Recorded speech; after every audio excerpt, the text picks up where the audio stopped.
ಗುರು ನೀನು ಯಾವ್ದಾದ್ರು ಫಂಕ್ಷನ್ಗೆ ಹೋಗಿದಾಗ ಅಲ್ಲಿ ಯಾರೋ ಒಬ್ರು ಬಂದು ಕೇಳ್ತಾರೆ, ಏನಪ್ಪ ಜೀವನದಲ್ಲಿ ಏನು ಮಾಡ್ತಿದ್ದೆ, ಇನ್ನೂ ಸೆಟಲ್ ಆಗಿಲ್ಲ, ಹಂಗೆ ಹಿಂಗೆ ಅಂದ್ಬಿಟ್ಟು ಏನೇನೋ ಬಂದು ಕೇಳ್ತಾರೆ. ಅವ್ರ ಮಾತುಕೆಲ್ಲ ನೀವು ತಲೆ ಕೆಡಿಸ್ಕೊಳಕ್ಕೆ ಹೋಗ್ಬೇಡ್ರಿ. ತಾಳ್ಮೆಯಿಂದ ಇರ್ರಿ. ನೀವು ಕೆರಿಯರ್ನ ಬಿಲ್ಡ್ ಮಾಡ್ತಾ ಇದ್ದೀರಾ, ಯಾವುದೋ ಗೋಡೆನ ಬಿಲ್ಡ್ ಮಾಡ್ತಾಯಿಲ್ಲ. ನೀವು ಗೋಡೆ ಆದರೆ ಬೇಗ ಕಟ್ಟಿ ಮುಗಿಸ್ಬೋದು, ಆದರೆ ಇದು ಕೆರಿಯರ್, ಟೈಮ್ ತೊಗೊಳುತ್ತೆ.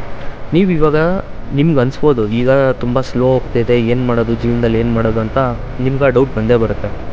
ಬಟ್ ನೀವು ಈ ಸ್ಲೋ ಫ್ರೇಸ್ ಏನು ನೀವು ನೋಡ್ತಾ ಇದ್ದೀರಾ, ಅದು ನಿಮ್ಮ ಫೌಂಡೇಶನ್ಗೆ ತುಂಬ ಸ್ಟ್ರಾಂಗಾಗಿ ಬಿಲ್ಡ್ ಆಗ್ತಾ ಇರುತ್ತೆ. ನಿಮ್ಮದು ಹೈ ಪೊಸಿಷನ್ಗೆ ಹೋಗೋಕ್ಕೆ ರಶ್ ಬೇಡ. ಯಾರ ಜೊತೆನೂ ನೀವು ಕಂಪೇರ್ ಮಾಡ್ಕೊಳ್ಳೋಕೆ ಹೋಗ್ಬೇಡ್ರಿ. ಮೇಯ್ನಾಗಿ ಗಿವ್ ಅಪ್ ಕೂಡ ನೀವು ಮಾಡೋಕ್ಕೆ ಹೋಗ್ಬೇಡ್ರಿ. Stay consistent, stay patience.